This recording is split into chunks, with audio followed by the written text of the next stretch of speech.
የአፋብን 3 እዞች የተሳተፉበት ልዩ ዘመቻ በጎንደር ሰማይ ስር ታላቅ ድል ተመዝግቦበታል። የክቡር ሰማዕቱ ሜጀር ጄኔራል ውባንተ አባተ ሁለተኛ ዓመት የመታሰቢያ ቀንን ምክንያት በማድረግ ዛሬ መጋቢት 9 ቀን ከንጋት ጀምሮ ከዘንዘልማ እስከ ጨጮሆ ድረስ መጠነ ሰፊ የማጥቃት ዘመቻ ከፍተዋል። ከባህር ዳር ጎንደር የሚወስደው ዋና መንገድ ተዘግቶ መዋሉ ታውቋል። ውጊያው ከ7 በላይ ከተሞችን አዳርሷል። ሐሙሲት፣ ጋሳይ፣ ክምር ድንጋይ፣ ጎብጎብ፣ ሳሊ፣ ንፋስ መውጫ የውጊያ ማዕከላት ሆነዋል። በአንድ አውደ ውጊያ ብቻ 2 ዲሽቃ፣ 8 ብሬን ከ200 በላይ የነፍስ ወከፍ መሳሪያዎች በፋኖ ምርኮ ገቢ ተደርገዋል። የጋይንቱ ግዙፍ እስር ቤት የማረሚያ ቤቱ ዋና አዛዥን ጨምሮ በርካታ አመራሮች በፋኖ ቁጥጥር ስር ውለዋል። ዝርዝር የግንባር መረጃዎቹ ቀጥታ ከግንባር ይቀርባሉ። ወሳኙን የመከላከያ ዘመቻ እቅድ ለፋኖ አሳልፎ ሰጥቷል የተባለ የብልጽግና ባለስልጣን በቁጥጥር ስር ውሏል። ከዚህ ጋር ተያይዞ የብልጽግና ዘመቻ ከሽፏል። በመከላከያና ብልጽግና ባለስልጣናት መካከል አለመግባባት ተፈጥሮ አዲስ ስምሪት የወሰደው ደቡብ እዝን ጨምሮ የሰራዊቱ አባላት ጠፍተዋል። ይህም ሌላኛው የግንባር መረጃችን ነው። ጄኔራል ታደሰ ወረደን ይተካሉ የተባሉት አዲሱ እጩ ፕሬዝዳንት ከመቀሌ ወደ አዲስ አበባ ሚስጥራዊ ጉዞ በማድረግ ከጠቅላይ ሚኒስተሩ ቅርብ ሰዎችና ከፌዴራል ባለስልጣናት ጋር ሚስጥራዊ ውይይት ማድረጋቸው ተሰምተዋል። በሌላ በኩል የህወሓት የቀድሞ ጄኔራሎች ወደ አዲስ አበባ ሊመጡ ነው ተብሏል። አነጋጋሪ ወታደራዊ መረጃ ነው። ሰዓቱን ጠብቆ ወደ እናንተ ይደርሳል። ጄኔራሉ ከኢትዮጵያ የተነሳውን ድሮን መተን ጣልን ሲሉ በምስል አስደግፈው ያጋሩት መረጃ የዕለቱ ቀጠናዊ ርዕሰ አጀንዳ ሆኗል። የድሮኑ መመታት ብልጽግና ኢትዮጵያን የውክልና ጦር ሜዳ ማድረጉን ተጨማሪ ማረጋገጫ ሆኗል። የነካው ሁሉ ውርደት፣ አጋር አድርጎ ያሰለፈው ሁሉ ሽንፈት እጣው የሆነበት የብልጽግናው አገዛዝ በእርግጥ ከኢትዮጵያ የተነሳ ድሮን ተመቶ ወድቆበታል ስንል መረጃዎችን ፈትሸናል። ለሰዓቱ የመረጥንላችሁ ቀጠናዊ ዜና ትንታኔያችን ነው። ሰላም ጤና ይስጥልን ውድ የጣና ቲቪ ተከታታይ ቤተሰቦቻችን አብራችሁን ስትቆዩ እነዚህንና ሌሎች ዝርዝር መረጃዎችን ታደምጣላችሁ። የጣቢያችን የሰዓቱ ዜና መረጃና ዜና ትንታኔዎቻችን እንሆ ተጀምረዋል። እስከ መጨረሻው አብራችሁ እንድትቆዩ አክብሮታዊ ግብዣችን ነው።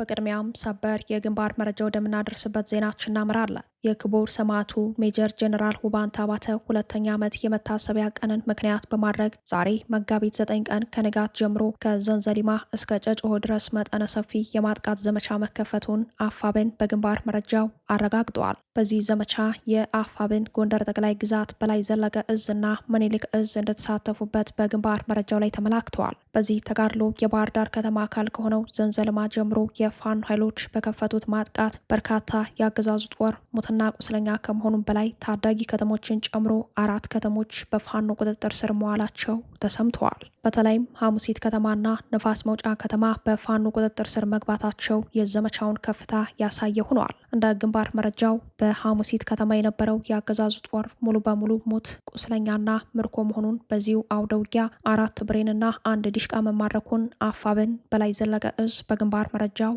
አረጋግጧል። በተመሳሳይ ከደብረ ታቦር ከተማ በቅርብ ርቀት ላይ በምትገኘው ጋሳይን ከፍተኛ የሆነ ትንቅንቅ በመካሄድ ላይ ሲሆን በዚሁ ቀጠና ክምር ድንጋይ፣ ጎብጎብ፣ ሳሊ ዋናውን የፌዴራል መንገድ ይዞ ያሉ ከተሞች የውጊያ ማዕከል መሆናቸው በግንባር መረጃው ላይ ተመላክተዋል። በተመሳሳይ የዕለቱ ከባድ ውጊያ በተካሄደበት የላይ ጋይንት ወረዳ ዋና መቀመጫ በሆነችው ንፋስ መውጫ ከተማ ታላቅ ድል መመዝገቡን አፋብን ጎንደር ጠቅላይ ግዛት እዝ የግንባር መረጃ ያሳያል። የዘመቻ አስተባባሪው አርበኛ ደሞዝ ግዳፍ እንደገለጸው በንፋስ መውጫ ከተማ ብቻ 2 ዲሽቃ፣ 8 ብሬን ከ200 በላይ የነፍስ ወከፍ የጦር መሳሪያ በፋኖ ምርኮ ገቢ መደረጉን እንደሚከተለው ገልጸዋል።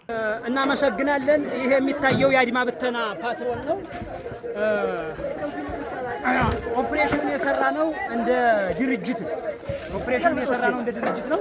ድርጅቱ በተለይም በጎንደር ደቡባዊ ቀጠና በ3 ኮሮች በአንደኛው ውባንተ አባተ ኮር በከፍ ያለው ደሴ 206ኛ ኮርና በ204ኛ አስቻለው ደሴ ኮር በተሰራው ኦፕሬሽን እንዲሁም ከወሎ ምኒልክ እዝ ካሉ ወንድሞቻችን ጋር በመናበብ ደብረ ታቦር፣ ክምር ድንጋይና ነፋስ መውጫ በጥላት ቁጥጥር የነበሩ ከተሞች ስለነበሩ እነሱን ለመምታት በቀጥታ ወደ ከተማው ነው ገብተን ያደርነው። በዚህም የምታዩት ይሄ ክታ ይባላል። ንፋስ መውጫ ክታ ትምህርት ቤት ይባላል። ይሄ የአምባገነኑ ስርዓት የሎጂስቲክ ማዕከል ነው። እንደምታዩት ይሄ ፓትሮሉ የልዩ ኃይል ፓትሮል ነው። 3 ፓትሮሎች ወደ ታች ጋይንት አርብ ገበያ ሰደናል። ሙሉ ጥይት እንደያዙ ማለት ነው። ስለዚህ ኤክሰስ የሆነ ጥይት 2 ዲሽቃ ወደ 8 ብሬን 200 በላይ የነፍስ ወከፍ መሳሪያ ተማርኳል በዛሬው ዕለት። በጣም ደስ ብሎናል። ሌሎቹም ማብራሪያዎች በቀጣይ እንሄድባቸዋለን።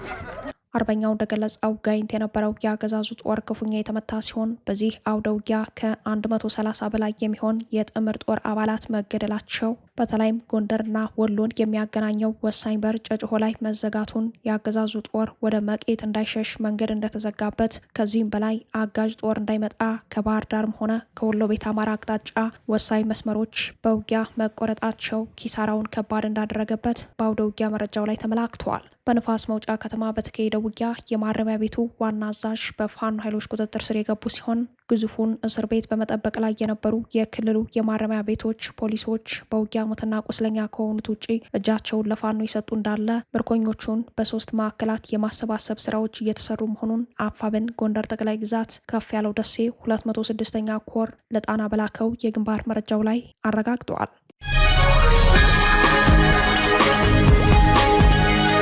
ወሳኙን የመከላከያ ዘመቻ እቅድ ለፋኖ አሳልፎ ሰጥቷል የተባለ የብልጽግና ባለስልጣን በቁጥጥር ስር ዋለ። ከዚህ ጋር ተያይዞ የብልጽግና ዘመቻ ከሽፏል። በመከላከያና ብልጽግና ባለስልጣናት መካከል አለመግባባት ተፈጥሮ አዲስ ምሪት የወሰደው ደቡብ እዝን ጨምሮ የሰራዊቱ አባላት ጠፍተዋል። ከፍተኛ ዝግጅት የተደረገበት የአገዛዙ ሰራዊት የዘመቻ እቅድ ከሽፏል። የጠፉ የሸሹ የኮበለሉ የብልጽግና ባለስልጣናት ከያሉበት መጥተው ወደ ጦር ግንባር ዘምተው ለምርጫ አስፈላጊውን ዝግጅት ለማድረግ በቅድሚያ ፋኖ የተቆጣጠራቸው ስትራቴጂክ ቦታዎችን ማስለቀቅ በሚል የተያዘው ዘመቻ ከሽፏል። አገዛዙ በተለይም በደብረ ታቦር ቀጠና በፋኖ እጅ የሚገኙ በርካታ ወረዳዎችን መልሶ በመያዝ የምርጫ ቅስቀሳና የምርጫ መርሃ ግብር ለማድረግ የነበረው ዝግጅት በመጨረሻም በሰራዊቱና ባለስልጣናቱ መካከል በተፈጠረ የግምገማ ልዩነት ዘመቻው መራዘሙ በወታደራዊ መረጃው ላይ ተመላክተዋል። የብልጽግና ባለስልጣናት በጉዳዩ ላይ ባላቸው ወታደራዊ ግምገማ መሰረት 2 የስጋት ትንተና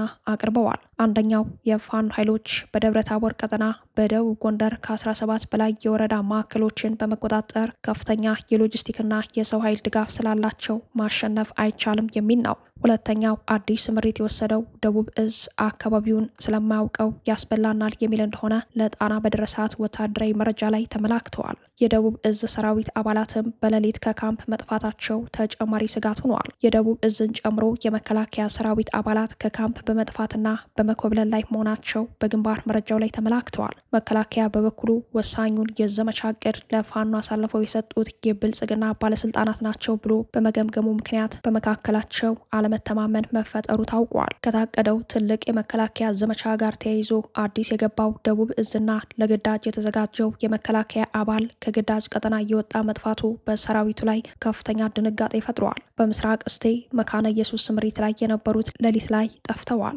ሰራዊቱ ዘመቻው ቀርቶ ፍለጋ ላይ ነው። ከዚህ ጋር ተያይዞ መከላከያ ከብልጽግና ባለስልጣናት ጋር ተፋጠዋል። በመካከላቸው በተፈጠረው አለመተማመን የሰራዊቱን የዘመቻ እቅድ ቀድሞ ለፋኖ አድርሷል የተባለ በካምፕ ውስጥ የሚገኝ አንድ የእስቴ ወረዳ የብልጽግና ባለስልጣን በቁጥጥር ስር ውሏል። ባለስልጣኑ ሰራዊቱ ከደብረ ታቦር ወደ እስቴ የሚያደርጋቸውን ዘመቻዎች ቀድሞ ለፋኖ አድርሷል በሚል ተጠርጥረው መያዛቸውን የታወቀው የመከላከያ አባላት ለፋኖ መረጃ የሚሰጡ የብልጽግና ባለስልጣናት በውስጣችን ተሰግስገው ይገኛሉ፣ እነሱን ይዘን ዘመቻ እንገባ ብለዋል። ይህ በእንዲህ እንዳለ ከወልዲያ በቅርብ ርቀት በመርጦና አካባቢው ከዛሬ ንጋት ጀምሮ ተከታታይ የድሮን ቅኝት እየተደረገ ከመሆኑ ጋር ተያይዞ የጥንቃቄ መልእክት ተላልፈዋል። በወልዲያ መቻሬ ዙሪያ፣ በሴት ውሃ ውድመን፣ ሰዋ ሜዳ፣ ስሪንቃ ዙሪያ፣ ሰንቦ፣ ሞላ ጊዮርጊስ፣ እማዬ ሚጫና አካባቢው ላይ የድሮን ቅኝት ከመደረጉ ጋር ተያይዞ ማህበረሰቡና የፋኖ ኃይሎች ጥንቃቄ እንዲያደርጉ ተመክረዋል።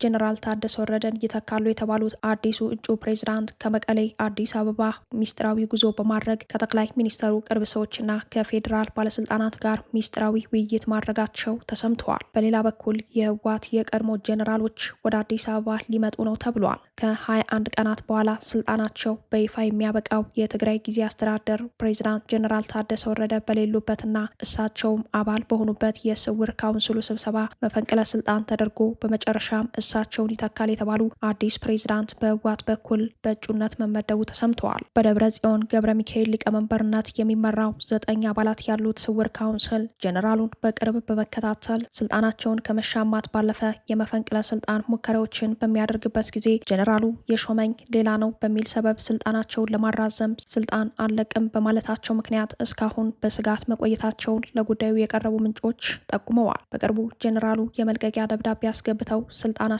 በፍቃዳቸው እንዲለቁ በህወሓት በተጠየቀ ጊዜ ለደብረ ጽዮን ገብረ ሚካኤል ከእንዲህ አይነት ክብረ ነክ ተግባር ተቆጠቡ ሲሉ ማስጠንቀቃቸውን የሚያስታውሱት የውስጥ ምንጮች ህወሓት በራሱ መንገድ እጩ መድቧል ሲሉ ሁኔታውን አስረድተዋል። ህወሓት በስውር ካውንስሉ በኩል መፈንቅለ ስልጣኑን አጠናቆ በመጨረሻም በእጩ ፕሬዝዳንትነት የመደባቸው አዲሱ ሹመኛ በአሁኑ ጊዜ የጊዜያዊ አስተዳደሩ ምክትል ፕሬዝዳንትና የህወሓት ምክትል ሊቀመንበር የሆኑት አቶ አማኑኤል አሰፋ መሆናቸውን ለጉዳዩ የቀረቡ የውስጥ ምንጮች ጠቁመዋል። አቶ አማኑኤል አሰፋ እጩነታቸው ጄኔራሉ በሌሉበት በህወሓት ቀርቦ 9 አባላት ባሉት የካውንስል ስራ አስፈጻሚ ማለትም ከታደሰ ውጪ 8ቱም የህወሓት ፖለቲካዊና ወታደራዊ አመራሮች የካውንስሉ አባል በመሆናቸው እነሱ በሙሉ ወስነው ለፕሬዝዳንትነት የቀረበው እጩነታቸው ድጋፍ አግኝተዋል። አዲሱ ፕሬዝዳንት ሹመታቸው ከጸደቀ የተገደበ ስልጣን እንደሚኖራቸው የተጠቆመ ሲሆን በደብረ ጽዮን ሰብሳቢነት የሚመራውና የተለያዩ ኮሚቴዎችን በስሩ ያቀፈው የካውንስሉ ስራ አስፈጻሚ ብዙ ኃላፊነቶችን ጠቅልሎ ይዘዋል። አዲሱ ፕሬዝዳንት ከህዝብ መሰረታዊ አገልግሎቶች ጋር የተገናኙ የዕለት ተዕለት ተግባራትን ከማከናወን የዘለለ ይህ ነው የሚባል የመወሰን ሚና እንደማይኖራቸው ተጠቁመዋል። ወሳኝ የተባሉ የጸጥታ የፖለቲካና የኢኮኖሚ ክላስተሮችን ፕሬዝዳንቱ ሳይሆኑ ካውንስሉ ቀደም ብሎ የመደባቸው ኮሚቴዎች ይመሩታል ተብሏል። የኮሚቴዎቹ አስተባባሪዎችም የስራ አፈጻጸም ሪፖርታቸውን የሚያቀርቡት ለካውንስሉ ሰብሳቢ ለደብረ ጽዮን እንጂ ለሚመደቡት ፕሬዝዳንት አማኑኤል አይደለም። አቶ አማኑኤልም በዚሁ አግባብ ኃላፊነቱን ለመረከብ መወሰናቸው ታውቋል። ጄኔራል ታደሰ ስልጣናቸው ከማብቃቱ ከ1 ወር በፊት መልቀቂያ እንዲያስገቡና አቶ አማኑኤል ቀደም ብለው ይህንኑ ስልጣን እንዲረከቡ ታስቦ እንደነበር ያስታወሱት ምንጮች ጄኔራሉ መፈንቅለ ስልጣኑን በመቃወም ደብረ ጽዮንን በማስጠንቀቃቸው ምክንያት አቶ አማኑኤል እስከ መጋቢት 30 እንዲጠብቁ ተወስነዋል። የፌዴራል መንግስት በህወሓት አዲስ ምደባ ላይ የሚኖረው አቋም ምን እንደሆነ ለጊዜው ባይታወቅም አቶ አማኑኤል አሰፋ በዚህ ሳምንት አዲስ አበባ ባሉ ባለሀብቶች አማካኝነት በሚስጥር ከመቀሌ አዲስ አበባ ተጉዘው ከአብይ አህመድ የቅርብ ሰዎች ጋር ሚስጥራዊ ስብሰባ ማድረጋቸው ታውቋል። አቶ አማኑኤል በአዲስ አበባ ሚስጥራዊ ውይይት ያደረጉት ከህወሓት ጓዶቻቸው ጋር ተመካክረው ይሆን አይሆን እስካሁን ባይታወቅም ከመቀሌ አዲስ አበባ መጥተው ከጠቅላይ ሚኒስተሩ የቅርብ ሰው ከተባሉ የፌዴራል ባለስልጣናት ጋር ሚስጥራዊ ውይይት ማድረጋቸው ግን የውስጥ ምንጮች አረጋግጠዋል። ከሰሞኑ ከህወሓት ከሰራዊቱና ከጊዜያዊ አስተዳደሩ የተውጣጡ 9 አባላት ባሉት የካውንስል ስራ አስፈጻሚ አባል የሆኑት ጄኔራል ታደሰ ወረደ የካውንስሉን ተጠያቂነት፣ ተጠሪነትና ህጋዊነት ጥያቄ ውስጥ በመክተት ካውንስሉ ከሚወስዳቸው እርምጃዎች ራሳቸውን ማግለላቸውን አስታውቀው ነበር። ጄኔራል ታደሰ ወረደ አባል በሆኑበት በዚህ ስውር ካውንስል ስብሰባ ላይ ከተሳተፉ ረጅም ጊዜ ከመቆጠሩ ጋር ተያይዞ የአቶ አማኑኤል ሹመትን ጨምሮ ሌሎች በርካታ ሰሞነኛ ከባድ ውሳኔዎች የጸደቁት ጄኔራሉ ባልተገኙበት በ8 የካውንስሉ አባላት ብቻ መሆኑን እነዚሁ ምንጮች አያይዘው ጠቅሰዋል። ይህ በእንዲህ እንዳለም በሱዳን የነበሩ የህወሓት የቀድሞ ጄኔራሎች ከሱዳን ወደ ኢትዮጵያ ሊገቡ መሆናቸው ተሰምተዋል። የህወሓት የቀድሞ ጄኔራሎች ናቸው የተባሉ አርሚ 7 የተባለውን የህወሓት ታጣቂ ኃይል ቡድን ለአልቡርሃን ቅጥረኛ ሰራዊት በማሰለፍ እንዲሁም በወልቃይት በኩል የወረራ ውጊያን በመክፈት የአመራር ሚና የነበራቸው ወታደራዊ አመራሮቹ ወደ ኢትዮጵያ የሚገቡት ከብልጽግና ጋር ተደራድረው እንደሆነ ተጠቁመዋል። ጄኔራሉ ከኢትዮጵያ የተነሳውን ድሮን መተን ጣልን ሲሉ በምስል አስደግፈው ያጋሩት መረጃ አነጋጋሪ ሆኗል። የድሮኑ መመታት ብልጽግና ኢትዮጵያን የውክልና ጦር ሜዳ ማድረጉን ተጨማሪ ማረጋገጫ ሆኗል። በጄኔራል አብዱልፈታህ አልቡርሃን የሚመራው የሱዳን መንግስት ከኢትዮጵያ ግዛት የተነሳ ድንበር ተሻጋሪ የድሮን ጥቃቶች ተፈጽሞብኛል ከሚለው ተከታታይ ክስ ባለፈ ለተባበሩት አረብ ኤምሬትስ በኢትዮጵያ ጦር ሰፈር በሰጠው የብልጽግናው አገዛዝ ላይ እርምጃ ወስዳለሁ ሲል ማስጠንቀቁ ይታወሳል።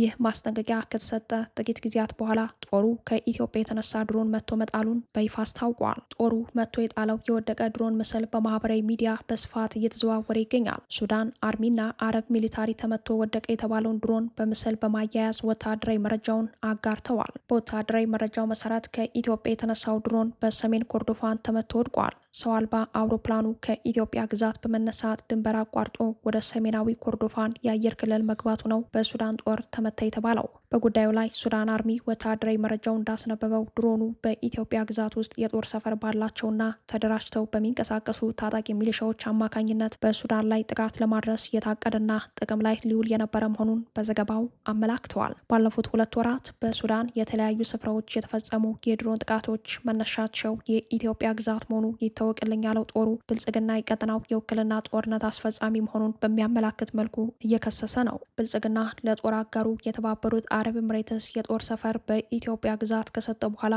ከኢትዮጵያ የሚነሱ ድሮኖች በጄኔራል አልቡርሃን ጦር ላይ ጥቃት መፈጸሙን የሚያሳዩ ወታደራዊ መረጃዎች በስፋት ሲሰራጭ ቆይተዋል። ተፋላሚው የሱዳን ፈጥኖ ድራሽ ጦር በኤምሬትስ በኩል በሚደረግለት የመሳሪያ ድጋፍ ተከታታይ የድሮን ጥቃቶችን በመፈጸም ላይ ከመሆኑ ጋር ተያይዞ በመጨረሻም የሱዳን ጦር ከኢትዮጵያ የተነሳውን ድሮን መትቼ ጣልኩ የሚል መረጃ አጋርተዋል። ጉዳዩ የቀጠናውን ትርምስ በጉልህ አመላክተዋል። ይህ በእንዲህ እንዳለ በ10 ሺዎች የሚቆጠሩ ሰዎች ድንበር አቋርጠው መግባታቸው ተሰምተዋል። ጦርነት ሽሽት የኢትዮጵያን ድንበር አቋርጠው ከ100 ሺህ በላይ ሰዎች ገብተዋል። የደቡብ ሱዳን ጦርና በአማጽያን መካከል የተቀሰቀሰውን አዲስ ግጭት ሽሽት ከ100 ሺህ በላይ የአኮቦ ከተማ ነዋሪዎች ድንበር አቋርጠው ኢትዮጵያ መግባታቸውን የተባበሩት መንግስታት የህፃናት መረጃ ድርጅት ዩኒሴፍ አስታውቋል። የደቡብ ሱዳን ጦር ስልታዊቷን የአኮቦ ከተማ መቆጣጠሩን ሲገልጽ ውጊያው አሁንም እንደቀጠለ ነው። የሀገሪቱ ጦር መጋቢት 6 ቀን የውጭ እርዳታ ድርጅቶችን ጨምሮ ሁሉም ነዋሪዎች የአኮቦ ከተማን ለቀው እንዲወጡ ትዕዛዝ አስተላልፎ ነበር። የሀገሪቱ ጦር በአኮቦ ከተማ የሚገኘውን ወታደራዊ የጦር ሰፈር መቆጣጠሩን የፈረንሳይ ዜና አገልግሎት የጸጥታ ምንጮችን ጠቅሶ ዘግበዋል። በግጭቱ በጦር ሰፈሩ አካባቢ የነበሩ በርካታ ህንፃዎች ወደ ፍርስራሽነት ተቀይረዋል። የተባበሩት መንግስታት የህፃናት መረጃ ድርጅት ዩኒሴፍ በጆንግሌ ግዛት ኃይለኛ ግጭት እየተካሄደ መሆኑን ገልጾ ሁኔታው በተለይ ለህፃናት አስከፊ እየሆነ መጥቷል ብለዋል። የግጭቱን መባባስ ተከትሎ ወደ 100 ሺህ የሚጠጉ ሰዎች ድንበር አቋርጠው ወደ ኢትዮጵያ መግባታቸውን የጠቀሰው ዩኒሴፍ ሌሎች ደግሞ በጆንግሌና በአፐር ናይል ግዛቶች ወደሚገኙ አንጻራዊ ሰላም ወዳላቸው አካባቢዎች መሰደዳቸውን ጠቁመዋል። በአካባቢው የኮሌራ ወረርሽኝ መኖሩን ድርጅቱ ገልጾ በተፈናቀሉ ህጻናት ላይ የሚታየውን የምግብ እጥረት አሳሳቢ ብሎታል።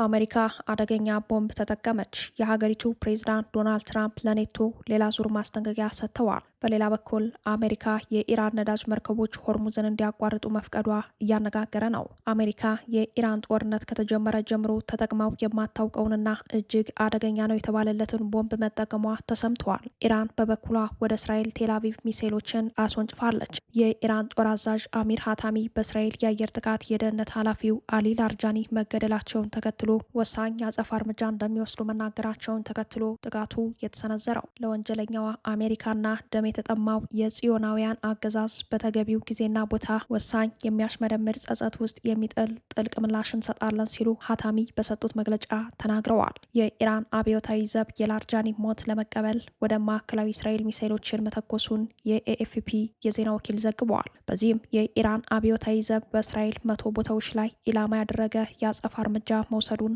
አስታውቋል። ኢራን ሚሳኤሎችንና ድሮኖችን እንደ ዝናብ በምትወርድበት ሰዓት አሜሪካ በአይነቱ ለየት ያለ አደገኛ ተቀጣጣይ ቦምብን ወደ ኢራን ሆርሙዝ ሰርጥ አቅጣጫ እንደተኮሰች ሲኤንኤን እና ዎል ስትሪት ዘግበዋል። በሆርሙዝ የነዳጅ መተላለፊያ መዘጋት ክፉኛ የተበሳጩት ፕሬዚዳንት ዶናልድ ትራምፕ ይህ ሰርጥ እንዲከፈት ለማድረግ የሌሎች አጋር የተባሉ ሀገራትን እገዛ ቢጠይቁም ሳይሳካላቸው ቀርተዋል። በዚህ የተበሳጩት ትራምፕ የኢራን የሚሳኤል ክምችት ላይ ቦምብ መጣላቸው ተነግረዋል። በጉዳዩ ላይ ኢራን ያረጋገጠችው ነገር ባይኖርም በሆርሙዝ የመተላለፊያ አቅጣጫ አንዳች አይነት መርከብ እንዳያልፍ ተጠምደው ያሉ የኢራን ሚሳኤሎችን ለማጥቃት የተተኮሰ አደገኛ ቦምብ እንደሆነ ዘገባዎች በማመላከት ላይ ናቸው። ጥቅም ላይ የዋለው አደገኛ ቦምብ የምድርን እምብርት በጥልቀት ሰርስሮ የሚገባ ነው ተብሏል። ጥቃቱ መፈጸሙን የአሜሪካ ሴንትራል ኮማንድ በይፋዊ መረጃው አስታውቋል። አሜሪካ 5000 ፓውንድ ክብደት ያለው ቦምብ በኢራን ሆርሙዝ ሰርጥ ላይ የተጣለው በዚያ ያሉትንና የሆርሙዝ ሰርጥን የዘጉትን የኢራን ሚሳኤሎችን ለማውደም ኢላማ ለማድረግ ለማድረግ ነው ተብሏል። በሌላ በኩል ትራምፕ የኔቶ አጋሮችና ሌሎች የአሜሪካ ወዳጆች በኢራን ጦርነት ውስጥ መሳተፍ እንደማይፈልጉ መናገራቸውን ተከትሎ ሌላ ዙር ማስጠንቀቂያ ለኔቶ ልከዋል። ትራምፕ በማህበራዊ ትስስር ገጻቸው ትሩዝ ሶሻል ላይ ባሰፈሩት ጽሁፍ ከእንግዲህ የኔቶ ሀገራትን እርዳታ አንፈልግም፣ መቼም ቢሆን ፈልገን አናውቅም ሲሉ ከቀናት በፊት ለሀገራቱ ያቀረቡትን የእርዳታ ጥያቄም በይፋ ክደዋል። እንዲያም ሆኖ ትራምፕ የኔቶ አባል ሀገራት ፈጥነው ጥያቄውን ይቀበላሉ የሚል ግምት እንደነበራቸው የአውሮፓ ሀገራቱ በጉዳዩ ፍላጎት ማጣታቸውና ያላቸውን የጦር መርከብ ወደ ሰርጡ ለመላክ አሻፈረኝ ማለታቸው እንዳስገረማቸው ገልጸዋል። የኢራኑ ጦርነት በቀጠለበት አሜሪካ ብቻዋን የዓለማችን ቁልፍ የነዳጅ መተላለፊያን ደህንነት ማስከበር አለመቻሏ በተረጋገጠበት በዚህ ጊዜ ትራምፕ በቀን ከአንድ በላይ የነዳጅ ጫኝ ታንከር መርከብ ጥቃት እየደረሰበት ያለው የሆርሙዝ ሰርጥ ከመቼውም ጊዜ በላይ ሰላማዊ ነው ሲሉ አወዛጋቢ መልእክት አስተላልፈዋል። ክቡራትና ክቡራን ቤተሰቦቻችን ለሰዓቱ የተሰናዱት መረጃዎቻችን እየተከታተሏችኋቸውን ይመስሉ ነበር። አብራችሁን ስለቆያችሁ ልባዊ ምስጋናችን ድረሳችሁ እያልን የጣና ቲቪ ወቅታዊ ዜናዎች፣ ትንታኔዎችና ልዩ ልዩ ፕሮግራሞች እንዲደርሷችሁ ቻናላችን ሰብስክራይብ በማድረግ ቤተሰብ ይሁኑ። በተሳትፎ የትግል ሚዲያውን እንዲያጠናክሩ ጥሪያችን እናቀርባለን። ጣና ቲቪ ከሀቅ ጋር